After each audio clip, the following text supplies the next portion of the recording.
என்னோட தலைப்பு வந்து உள்ளம், இந்த mind.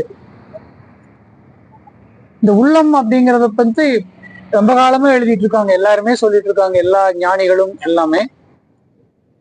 Think and grow rich அப்படின்னு நெப்போலியன் ஹில் ஒரு புக் எழுதினாரு. அதுலதான் முதல்ல எல்லாத்துக்கும் மேற்கு உலகத்துக்கு இதை பத்தி தெரிஞ்சது. மனித மனம் எதை எண்ணி தீவிரமாக நம்புகிறதோ அதை அவனால் அடைய முடியும் அப்படின்னு அவர் சொன்னார். 1 கோடி புக் வித்தது இது. Actually think and grow rich, சிந்தியுங்கள் செல்வந்தர் ஆகுங்கள் அப்படின்னு அந்த தமிழ் புக்கும் அது. அவரு இத சொன்னாரு. அந்த அவர் எழுதின வார்த்தை என்னன்னா, what ever the man conceive and போட்டு சொல்றாரு, பிலீவ், நம்பிக்கை, இட் கேன் அச்சீவ். இத நம்ம வள்ளுவ பேராசன் எப்பவோ சொல்லிட்டாரு, அது நம்ம தெரியல. அதுக்கு முன்னாடி அவரோட காலத்திலேயே திருமூலரும் சொல்லியிருக்காரு, எல்லாருமே சொல்லியிருக்காங்க. இந்த உள்ளம் அப்படிங்கிறது வந்து மனசுன்னு சொல்லலாம். மனசு உள்ளம் எல்லாம் பைபிள்லையும் சொல்லுது. உங்கள் இதயம் எதை எண்ணுகிறதோ அதை நீ அடைவாய். அந்த புக்ல வந்து இன்னொரு புக்கு, காந்திக்கு கைடு டு மகாத்மா காந்தி, அவர் அதான் கைடா வச்சுட்டாரு. ஆலன் அப்படின்னு ஒருத்தர் எழுதினாரு, a man think it has. அவன் எதை அவனுடைய இதயம் நம்புகிறதோ அது அவனால் அடைய முடியும். மகாத்மா காந்திக்கு இந்த ஆலனோட a man thinketh அந்த புக்கு பேரு அதுதான். ஆழ்மனம் எதை நோக்கி செல்லுகிறதோ அதை அடைய முடியும் அப்படிங்கிறது சொல்றாரு. அதுலயே தான் அவர் சொல்லுவாரு, நம்ம நிறைய பேசுவோம், தட்டுங்கள் திறக்கப்படும் அப்படின்னு. Door will be opened those who knock. இது வந்து பைபிள்ல வர்ற ஒரு வாசகம் தான். யார் தட்டுறாங்களோ தேடுகிறவனுக்கு கிடைக்கும், தட்டுபவனுக்கு கதவு திறக்கப்படும். இதுதான், அதாவது நம்ம உள்ளத்தை வந்து பெருசா வச்சுக்கணும் அப்படிங்கிறாங்க. அதுல பாத்தீங்கன்னா முதல்ல நம்ம வள்ளுவன் ஆசான் இந்த 2 மனம், ஒண்ணு வந்து கான்சியஸ் மைண்ட், அறிவுசார் உள்ளம். இன்னொன்னு வந்து சப்கான்சியஸ் மைண்ட், உணர்வு பூர்வமான எண்ணம். அறிவுசார் உள்ளம் அப்படிங்கிறது நம்மளுடைய அறிவை பயன்படுத்தி அது செயல்களை செய்யும். இன்னொன்னு வந்து நம்ம உணர்வுகள், நம்ம முதல்ல நம்ம ஜெனட்டிக்கலா நம்ம பாரம்பரியத்து இருக்குல்ல. ஆனா எல்லாருமே இந்த பிராய்டு அப்படிங்கிறவர் தான் உலகத்திலேயே உளவியல் தலைவர். அவர் உளவியலின் தந்தைன்னு கூட சொல்லலாம். அவர் என்ன சொல்றாருன்னா, நீங்க என்ன செஞ்சாலும் உங்க சப்கான்சியஸ் மைண்டில் இருக்குல்ல அதுதான் ஜெயிக்கும். அதுக்கு அவர் பிராய்டு ஒரு சொல்றாரு, ஒரு ரயில்வே ஸ்டேஷன்ல நின்றுட்டு இருக்காரு, ஒரு அழகான பெண்ணை பாக்குறாரு. இவருக்கு வயது 60, ஆனா அந்த பெண்ணை தொட வேண்டும் என்று பிராய்டு நினைக்கிறாரு. அப்போ அவர் சொல்லி அவரோட கான்சியஸ் மைண்ட் சொல்லுது இது தப்பு அப்படின்னு. தப்புன்னு சொன்ன உடனே சரி வேண்டாம் அப்படிங்கிற மாதிரி அவர் நினைக்கிறாரு. ஆனா சப்கான்சியஸ் மைண்ட், உணர்வு இது இருக்குல்ல, அது இந்த விலங்கு மனம் அதை தொட வச்சிருக்கு. அவர் அப்புறம் போய் தான் அந்த தீர்வு எழுதுறாரு, என்ன பண்ணினாலும் உங்க சப்கான்சியஸ் மைண்டு தான் ஜெயிக்கும். அப்ப என்ன பண்றது அப்படின்னா, கான்சியஸ் மைண்ட்ல நிறைய சேர்த்துங்க. அப்போ இந்த சப்கான்சியஸ் மைண்டோட இன்ஃப்ளூயன்ஸ் கம்மியாகும். நீங்க உங்களோட வீரியம் அதனோட குறைச்சிக்கிறோம். சப்கான்சியஸ் மைண்ட், அதாவது உணர்வு பூர்வமா தான் நம்ம இருக்கிறோம், விலங்கு மாதிரி தான் நம்ம இருக்கிறோம்னு அரிஸ்டாட்டில் இருந்து எல்லாருமே சொல்றாங்க. அதனாலதான் அரிஸ்டாட்டில் சொல்லுவாரு, ஹியூமன் இஸ் அன் அனிமல் அப்படின்னாரு, ஒரு மிருகம் அப்படின்றாரு.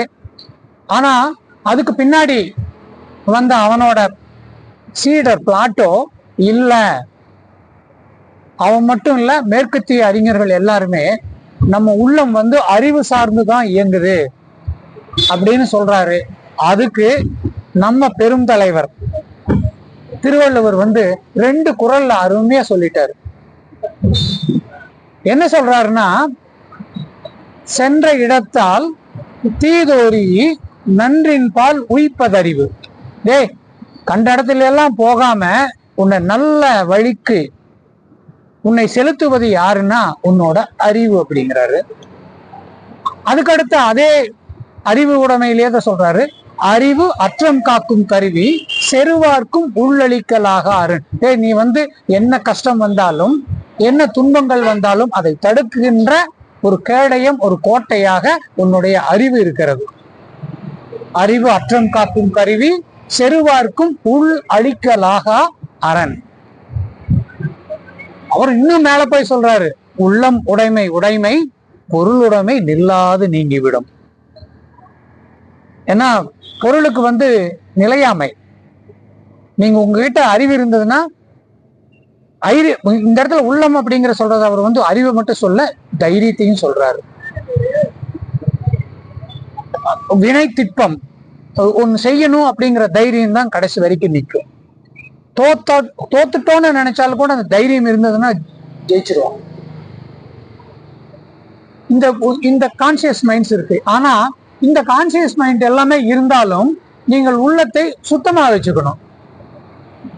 ஏன்னா இதெல்லாமே அறிவு எண்ணங்கள் எல்லாமே எங்க உங்கள் உள்ளம் தூய்மையாக இருக்கிறதோ அந்த இடத்துலதான் நிற்கும். நீங்க உள்ளம் இதா வச்சுட்டு அந்த அம்மா இப்ப விவேகானந்தர் சொன்னதை தான் அந்த ஒரு அம்மா இப்ப பேசினாங்க. வானிலிருந்து விழுகின்ற நீர் தூய்மையாகத்தான் வருகிறது. அது விழுகின்ற இடத்தை சார்ந்து அதனுடைய பண்புகள் மாறுகிறது. ஆத்துல விழுந்தா குடிநீரா வருது. அதே ஒரு நத்தையின் வாயில் விழுந்தா பால அது முத்து சிப்பியா வருது. இல்ல வேற எங்கேயாவது டிச்சில விழுந்தா அதனோட சாக்கடையில் விழுந்தா அது சாக்கடை நீர். சோ எங்க அதுக்குதான் அதையும் சொல்றாரு, நிலத்தியல்பால் நீர் திரிந்தற்று இனத்தியல்பதாகும் அறிவு. நீ யாரு கூட இருக்கிற, அதாவது நிலத்தியல்பு நீர் திரிந்தற்று மாந்தற்கு இனத்தியல்பது ஆகும் அறிவு. இனம் அப்படின்னா இங்க நம்ம நேரவா எடுத்துக்கூடாது. நம்மளுடைய நண்பர்கள், நம்ம யாரு கூட நம்ம சேர்ந்து இருக்கிறோமோ உங்களுடைய செயல்களே உங்கள் 5 நண்பர்களை காட்டுங்கள், உங்கள் செயல்கள் உங்களை பத்தி நான் சொல்லுகிறேன். நம்ம ஆங்கிலத்திலையும் கூட சொல்லுவாங்க, show your friend tell your character.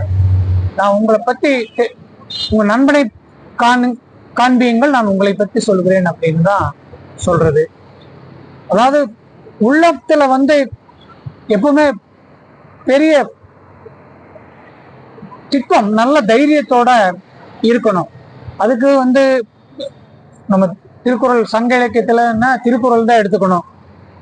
திருக்குறள்ல வள்ளுவரை ஒரு இடத்துல ஆள்வினையோட மேல ஒரே ஊமைய மாத்தி மாத்தி சொல்றாரு.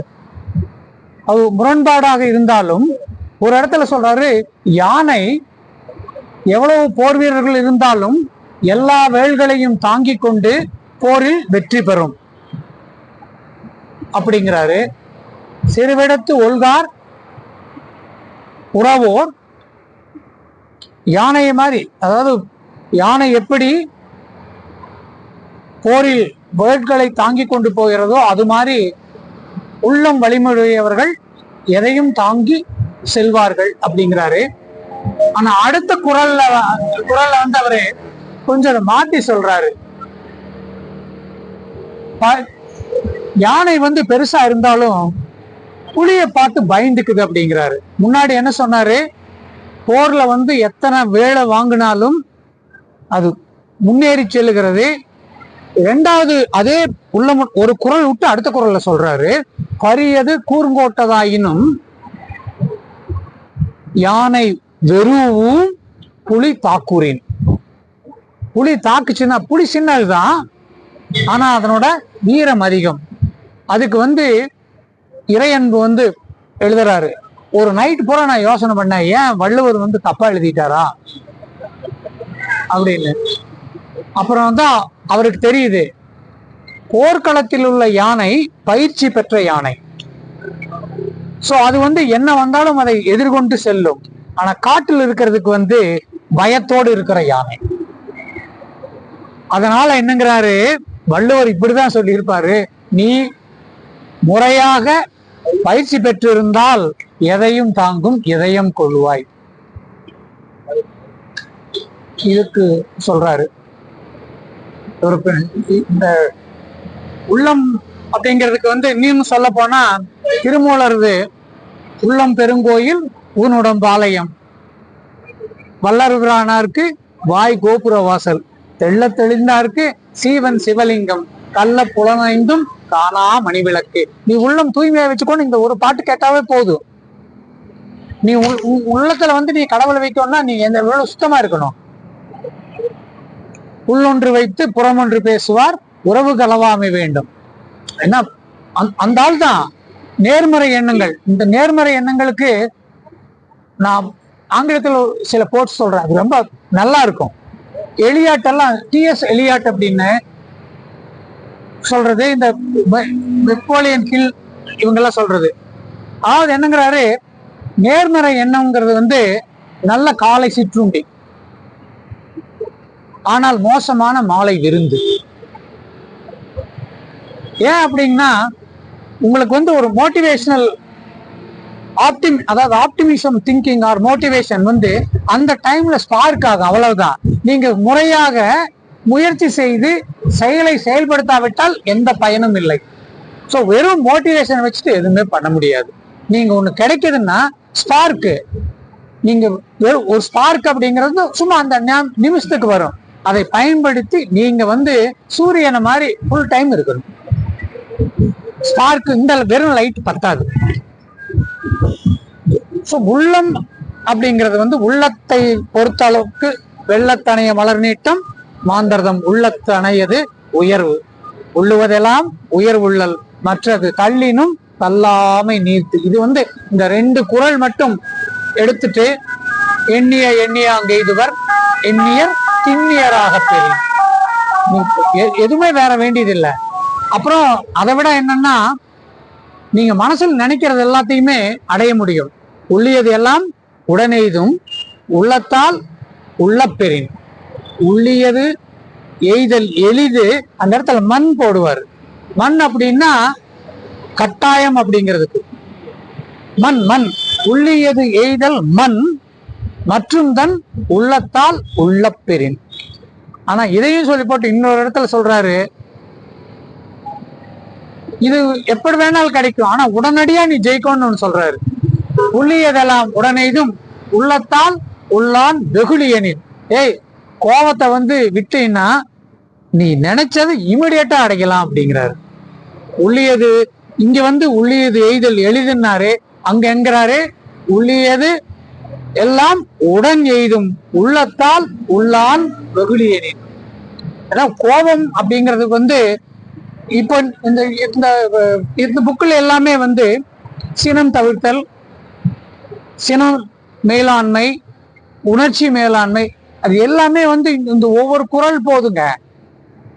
நம்ம சினம் என்னும் சேர்ந்தாரை கொள்ளி இனம் என்னும் ஏம புனையை சொல்லும். சும்மா ஒருத்தரை மட்டும் இல்ல, உன்னை சேர்ந்தவர்களை மட்டும் அழிக்காது, உன்னுடைய சுற்றத்தையும் அழித்துவிடும். சினம் அப்படிங்கிறதுக்கு ரொம்ப இது இவருக்கு ரொம்ப பிடித்த குறள். நம்ம வேதாத்திரி மகரிஷி அவர் முதல்ல அதான் சொல்வாரு, இந்த டிராப் ஈகோ, நான் தான் பெரியவன் அப்படின்னு அதை முதல்ல விடுன்னு சொல்றாரு. நீங்க அதை சினத்தை விட்டு உங்கள் உள்ளத்தை சுத்தமாக வைத்துக் கொண்டால், உள்ளம் சுத்தமாக இருப்பதற்கு உங்களிடம் இருக்கிற நண்பர்கள் சுத்தமாக இருக்க வேண்டும். அதை நீங்கள் தான் தேர்ந்தெடுத்து கொள்ள வேண்டும். எதுக்குமே ஒரு எல்லையை வகுத்துக் கொள்ள வேண்டும். சரி, எல்லாமே சந்தோஷமா இருக்கிறதுங்கிறது அது வேற. 5 நண்பர்களை காட்டுங்கள், உன்னுடைய கேரக்டரை சொல்லுகிறேன். உன் நண்பனை காட்டு, நீ யார் என்பதை சொல்லுகிறேன். So your friend tell your character. So எல்லாம் உள்ளம் எப்படி இருக்கோ அந்த அளவுக்கு தான் நம்ம இருப்போம். பாரதியார் சொன்னாரு, இந்த பாரதியை நான் ஆத்மார்த்தமா விரும்புறவன். பாரதிக்கு எப்பவுமே அவன் பாவங்க. அவனுக்கு ரொம்ப வெகுளி. நீங்க இந்த பாடல் எல்லாம் எழுதி இருக்கிறாரு, அவ்வளவுதான். அது ஒரு பாரதி, இன்னொரு பாரதியும் இருக்கிறார், ரொம்ப வெகுளியானவர்.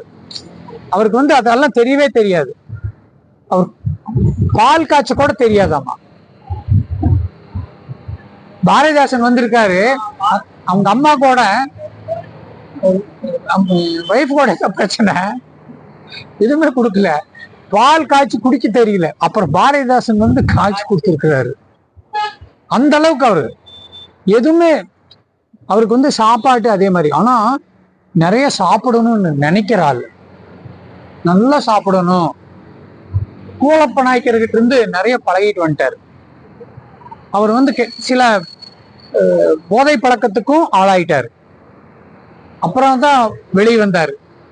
அவர் என்ன சொன்னாருன்னா, கூலப்ப நாயக்கர் நீ ரொம்ப மெலிந்திருக்கிற, நான் கொடுக்குற மருந்து சாப்பிடு, ஒரு அண்டா சோறு சாப்பிட்டு நீ பெரிய ஆள் ஆகலான்னு இவருக்கு ஒரு ஆர்வம் வந்துருச்சு. அவர் நல்ல போதை வஸ்துக்களை எல்லாத்தையும், அவர் பெரிய மன்னர். அந்த மன்னர்கிட்ட எந்த அனுமதி இல்லாம அந்த வீட்டுக்குள்ள போலாம், அந்த அரண்மனைக்குள்ள போலாம் வரலாம். இவருக்கு ஒருத்தருக்கு மட்டும்தான் இருந்தது அந்த உரிமை. ஆனா அதையும் எனக்கு வேண்டாம், நான் இங்கிருந்தா போயிடுவேன் அப்படின்ட்டு வந்தாரு. சென்னைக்கு ஒரு கவிதை போட்டிக்கு போயிருக்காரு. அப்பவே 50 ரூபா கொடுத்துருக்காங்க. கூட வந்தவங்க எல்லாம் வண்டி நிறைய சாமானம் வாங்கிட்டு வருவாங்களாம் வீட்டுக்கு. இவரு வண்டி நிறைய புத்தகங்கள் வாங்கிட்டு வந்திருக்காரு. அந்த அம்மா செல்லம்மா கேக்குது, என்னடா பச்சைக்கு ஒண்ணும் சாப்பாடு இல்லை, உனக்கு எனக்கு இல்லையாலும் பரவாயில்ல, குழந்தைகளுக்கு இல்லையே, என்னடா பண்றது அப்படின்னா, சாப்பிட்றது ஒரு நாளைக்கு இருக்கும், அடுத்த நாள் காணாம போயிடும். இது அப்படி இல்லை, காலங்காலத்துக்கு இந்த அறிவு இருக்கும் அப்படின்னு சொல்லி அந்த உணர்வில் அவர் வந்தவர். பாரதிக்கு தைரியம் அப்படிங்கிறது தனி. யாமறிந்த மொழிகளிலே தமிழ் மொழி போல் இனிதாவது எங்கும் காணோம், பாமரராய் விலங்குகளாய் உலகனைத்தும் இகழ்ச்சி சொல்ல பான்மை கட்டு, நாமமது தமிழர் என்று கொண்டிங்கு வாழ்ந்திடுதல் நன்றோ. கேளீர் ஏமதர தமிழோசை உலகமெல்லாம் பரவும் வகை செய்தல் வேண்டும். 2வது சரணத்தில் எழுதுறார், யாமறிந்த புலவரிலே கம்பனை போல் வள்ளுவன் போல் இளங்கோவை போல் பூமிதனில் யாங்கனுமே பிறந்ததில்லை, உண்மை வெறும் புகழ்ச்சி இல்லை, சேமமுற வேண்டுமெனில் திருவெல்லாம் தமிழ் முழக்கம் செய்வீர். பிற நாட்டு நல்லறிஞர் சாத்திரங்கள் தமிழ் மொழியில் பெயர்த்தல் வேண்டும், இரவாத புகழுடைய புதுநூல்கள் தமிழ் மொழியில் இயற்றல் வேண்டும். மறைவாக நமக்குள்ளே பழங்கதைகள் சொல்வதில் ஒரு மகிமை இல்லை, திறமான புலமை எனில் வெளிநாட்டார் அதை வணக்கம் செய்தல் வேண்டும். உங்ககிட்ட இருந்ததுன்னா அடுத்தவன் பாராட்டுவான்.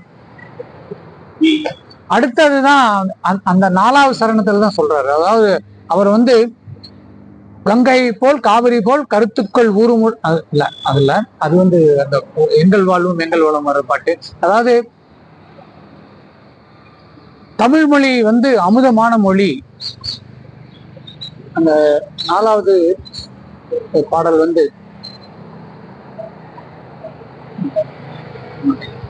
4வது பாடல்ல தமிழ் மொழியை அறிந்தவனுக்கு அழிவே இல்லை அப்படின்னு அவர் அந்த இது சொல்றாரு.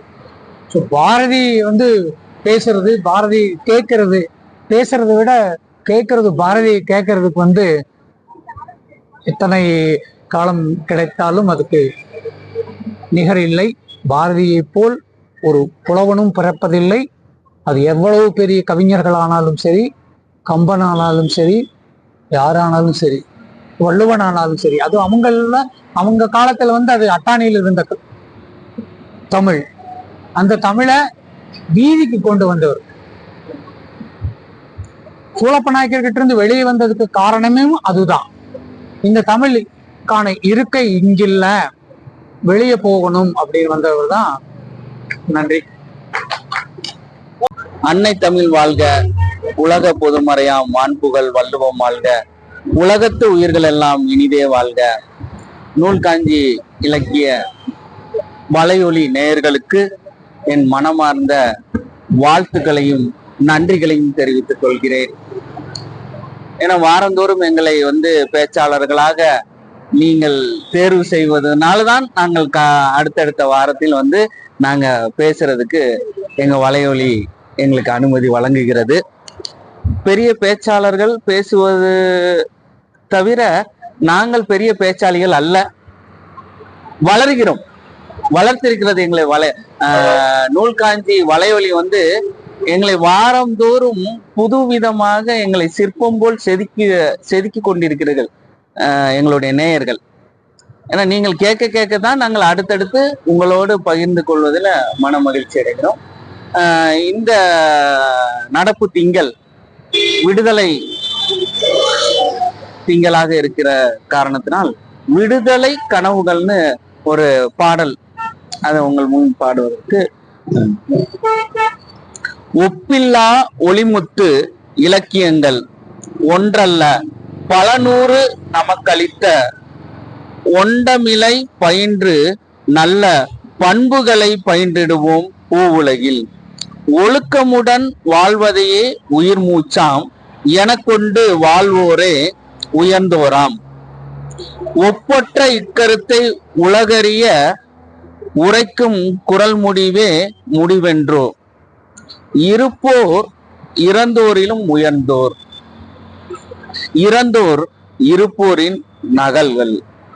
இதனை அறிந்து என்றென்றும் வேண்டாத இச்சைகளை விட்டொழித்து இனியதான இயற்கை எழில் சோலையென குளிர்மையுடன் இல்வாழ்வு பெருவழியை கடந்திடுவோம். இருப்போர்க்கு முன்போல வாழ்ந்து நல்ல இலக்கியங்கள் ஆகிடுவோம். எந்த நாளும் நன்மை தீமை தெரிந்ததே தான் வாழ்ந்தோரே. நலம் பயக்கும் வழிமுறைகள் அறிந்தவராம். புண்மையெனும் இருள் நீக்கி புகழ் ஒளியில் வலம் வருவர். அவர்தானே புடம் போட்ட பொன் போன்றோர். பொதுமை என்னும் உணர்வுடையார், பூ போன்ற மனமுடையார், புதுமைகளை பொதுமைகளாய் ஆக்கிடுவார். பொழுதெல்லாம் ஒளியுடனே விடிந்துவிடும். விடுதலை கனவெல்லாம் நிறைவேறி வெள்ளை உள்ளம் கொண்டோராய் மகிழ்ந்திடுவர் மக்கள் எல்லாம். இந்த தமிழில் பிறமொழி சொற்கள் ஒரு 13 இருக்கிறது, அதையும் உங்களோடு பகிர்ந்து கொள்கிறேன். சுகப்பிரசவம் நலப்பேறு, சுகபோகம் இன்ப துய்ப்பு, சூசகம் அறிகுறி, சூட்சமம் நுண்மை நுட்பம் சூழ்ச்சி திறம், செகஜோதி செகசோதி. வடமொழி சொல்லியும் பிறமொழி சொல்லும் இந்த தமிழ்ல உலகொளி, தமிழ் வார்த்தையில உலகொளி. செங்கமலம் செந்தாமரை, சேகரன் சிறந்தோன், சேட்டை குறும்பு, சைவம் அன்பியம் இளமை, சைனஜம் சமணம். இந்த சுதந்திர தின விழா, விடுதலை திருநாள் விழா, ஆங்கில வார்த்தைகளை கலந்து இப்ப தமிழ் வார்த்தைகளை ஒரு குயிக் டிசிஷன் எப்பவுமே சக்சஸ் ஆகாது. ஸோ எதுவானாலும் டீப்பா திங்க் பண்ணி ஒரு கன்க்ளூஷன் வரணும், அப்ப ஷோரா ஜெயிக்கலாம். இதுக்கு தமிழ்ல உடனடி முடிவுகள் எப்பொழுதும் வெற்றி அளிக்காது. ஆகையால் எதுவென்றாலும் ஆழ்ந்து எண்ணி ஒரு நல்ல முடிவுக்கு வர வேண்டும். அப்பொழுது உறுதியாக வெற்றி அடையலாம். இது தமிழ் வார்த்தை. அவர் ஒரு பவர்ஃபுல் ஜென்டில்மேன். அவரால் ஆகாத காரியம் எதுவும் இல்லை. அவரை நம்பி போனால் 100% நம்ம காரியம் ஜெயம். என்ன ஓகேவா? ஓகே. இது ஆங்கிலத்தில் கலந்தும் இந்த வார்த்தை. அவர் ஒரு ஆற்றல் மிக்க மதிப்புக்குரிய மனிதர். அவரால் ஆகாத செயல் என்று எதுவும் இல்லை. அவரை நம்பி போனால் 100 விழுக்காடு நம்முடைய தேவைகள் நிறைவேறும். நான் சொல்வது சரியா? சரி. இந்த வார்த்தைகளை உங்களோடு பகிர்ந்து கொள்வதில் மகிழ்ச்சி அடைந்தேன். பிறமொழி சொல் கலவாமல் பேசுவதற்கும் நடைமுறையில் அதை பயன்படுத்துவதற்கும் முயற்சி செய்கிறோம். எங்கள் முயற்சி வெற்றியடைய நீங்கள் எங்களை வாழ்த்துங்கள். நன்றி, நன்றி, நன்றி. எண்ணூர் காட்சி அன்பர்களுக்கு கோவை புறவாளை ராஜரத்தினம் ஒரு திருமந்திரத்தை விளக்கம். இன்று கடவுள் வாழ்த்து என்ற அதிகாரத்திலே இருக்கிற 50வது செய்யுளுக்கு நாம் விளக்கம் காணவிருக்கிறோம். சூடுவன் நெஞ்சடை வைப்பான் அவன் பிராணன் என்று பாடுவன் பனிமலர் தூவி பணிந்து ஏற்றி நாடுவன் ஆடி அமர்கிறான் என்று நாடுவன் நான் என்று அறிவதுதானே. ஐயா, இது சொல்வது எங்கோ இருக்கிற சிவன் என்று நாம் நினைக்கிறோம். சூடுவன் நெஞ்சடை வைப்பான், என் நெஞ்சடைக்கு இடையிலேயே வாழ்ந்து கொண்டிருக்கிறார். அவனை நான் இறைவனே என்று நான் பாடுகிறேன். பனிமலர் தூவி என்னுடைய அன்பு மலர் என்னும் அன்பு மலரை தூவி பணிந்து நான் நாடுகிறேன். ஆடி அமரர் பிரான் என்று நான் நாடி நிற்கின்றேன். நான் அவனை நன்றாக அறிந்து கொண்டிருக்கிறேன் என்பதுதான் இந்த செய்யுளுடைய விளக்கமாக இருக்கிறது. இதற்கு விளக்கம் காண வேண்டும் என்றால் இப்பொழுது சொல்லுகிறேன் பாருங்கள். என் உள்ளத்தில் ஒரு நல்ல மன்னனுடைய என்னால் மறக்கவே முடியவில்லை என் மன்னனை. எப்படி ஐயா, கொடுக்கல் வாங்கன் சமநிலைப்படுத்தி எல்லோருக்கும் அன்பு செலுத்தி இருக்கிறான், எல்லோருடையும் பாசம் செலுத்தி இருக்கிறான். மன்னவன் என்றால் இவன் மக்களை நேசித்திருக்கிறான், மக்கள் மன்னனை நேசிக்கிறார்கள். அப்படிப்பட்ட ஒரு அருமையான அன்பை இந்த பூமியில் தந்தவன் தான் பஞ்சாப் நாட்டிலே இருந்த புருஷோத்தமன் கோரசி என்ற மன்னன். அவனுக்கிட்ட ஆணைப்படை, குதிரைப்படை, எல்லா படைகளும் இருந்தது. அவனுடைய செல்வ வளம் கொளித்த நாடாக வைத்துக் கொண்டான். முதலில் இடத்தில் போப் அலெக்சாண்டரே வந்து போராடினால் வெற்றி கண்டார் என்று எல்லோரும் சொல்கிறார்கள். அவன் போரிலே வெற்றி கண்டிருக்கலாம், ஆனால் மனித நேயத்திலே இவரை அலெக்சாண்டரால் வெல்ல முடியவில்லை என்றுதான் நான் சொல்வேன். எப்படி என்று கேட்டால் உண்மையில் சொல்லுகிறேன் பாருங்கள்.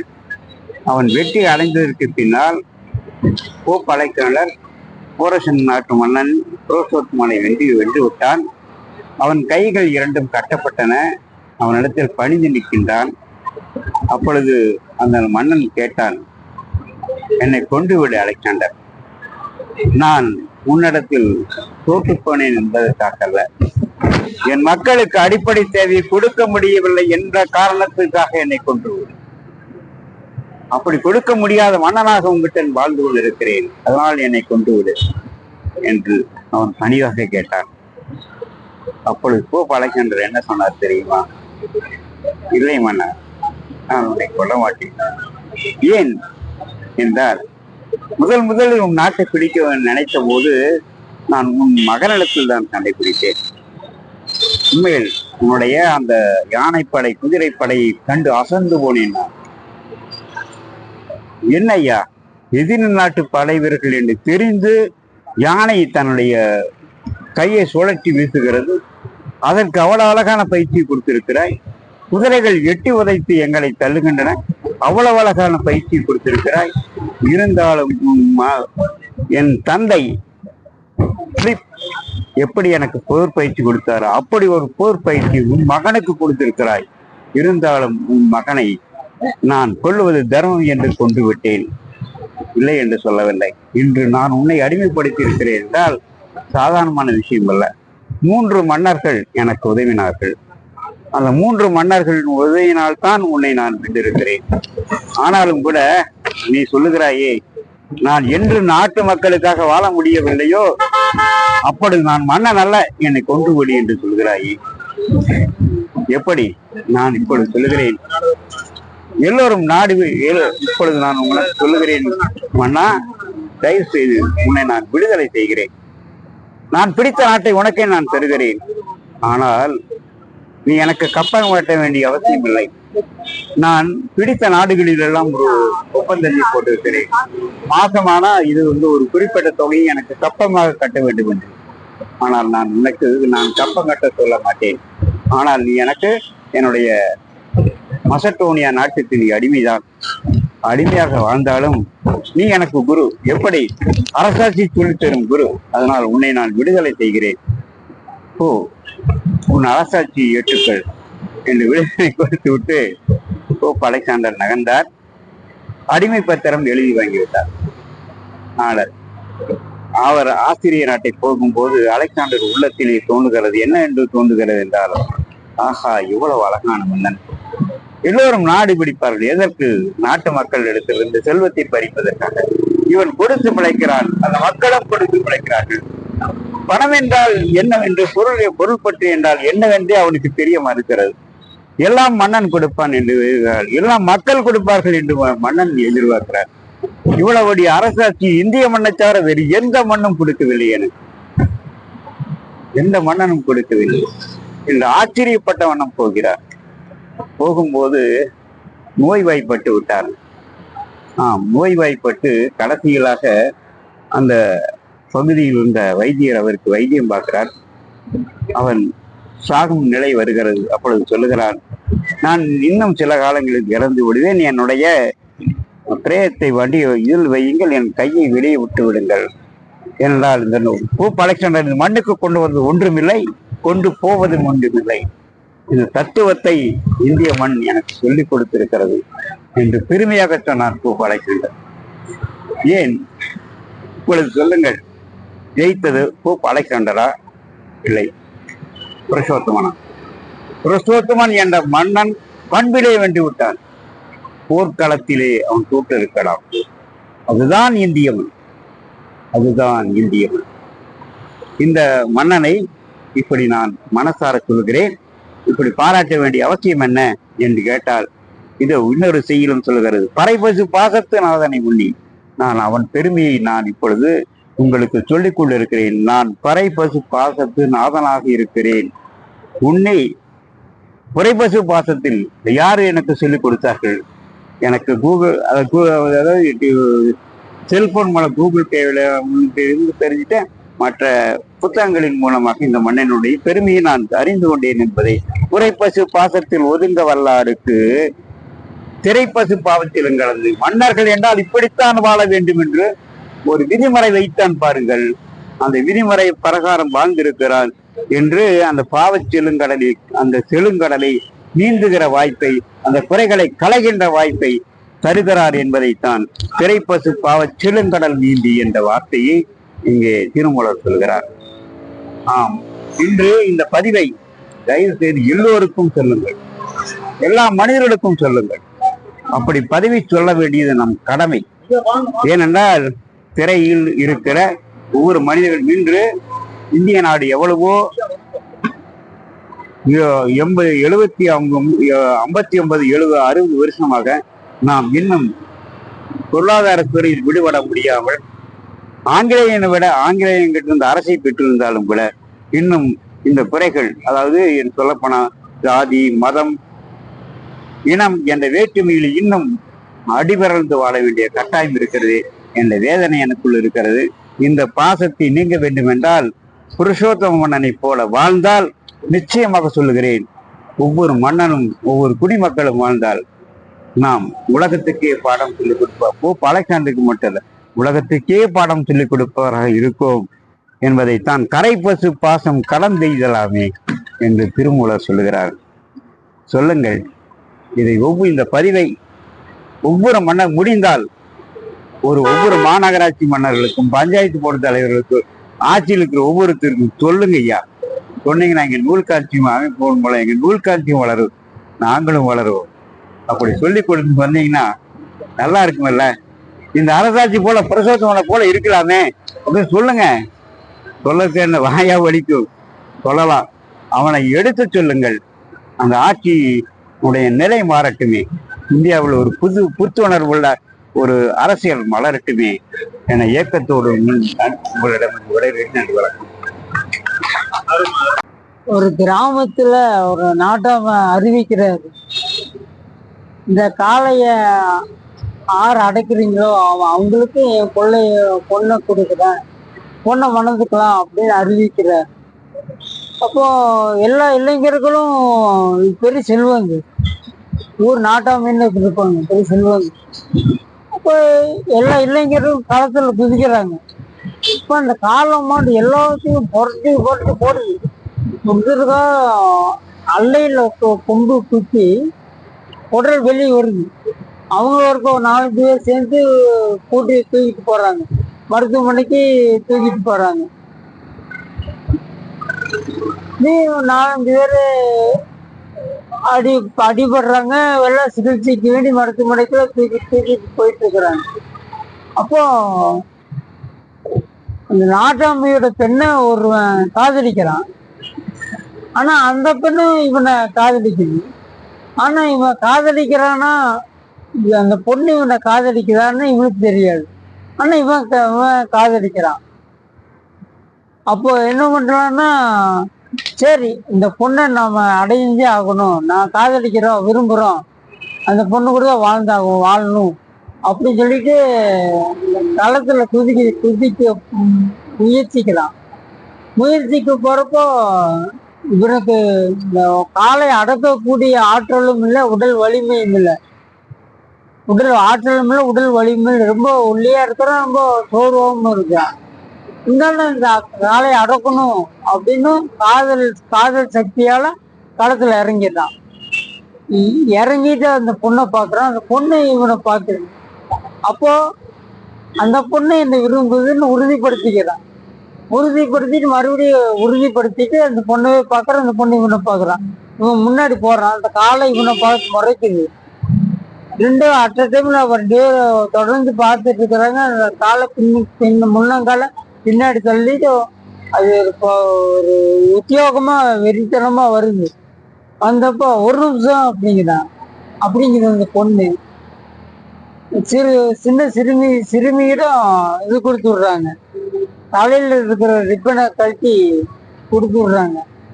அந்த ரிப்பனை அந்த பையன் வாங்கி கையில கட்டிடுறான். கையில கட்டிட்டு மாட்டை அடக்க போறான். மாடு அப்படியே சாஞ்சிருது, அப்படியே மண்டிட்டு அப்படி சாஞ்சிருது. உடனே எல்லாரும் பாக்குறாங்க, என்னன்னா இவ்வளவு ஒண்டியா இருக்கும், மாட்டை அடக்கிட்டானே அப்படின்னா. ஆனா அந்த மாடு வளர்த்தவளின் வாசனை அந்த ரிப்பன்ல வந்து, அந்த ரிப்பன் வாசத்துல வளர்த்தவளின் வாசனையை கண்டு அது மரியாதைக்கு அன்புக்கு படிந்து மண்டிட்டு இருக்கு. உடனே மாட்டை அடக்கிட்டான் அப்படின்னு சொல்லிட்டு அந்த பையனை பாராட்டுறாங்க, வீரத்தையும் பாராட்டி அவனையும் பாராட்டுறாங்க. வீர மாட்டை அடக்கிட்டான் அப்படின்னு சொல்லி இந்த பொண்ணை மனம் முடிச்சு வச்சிடுறாங்க. மனம் முடிச்சு வச்சிடறாங்க. இதோட காதல் உலகில் காதலை தவிர வேறென தோன்றுவது காதல். வணக்கம்.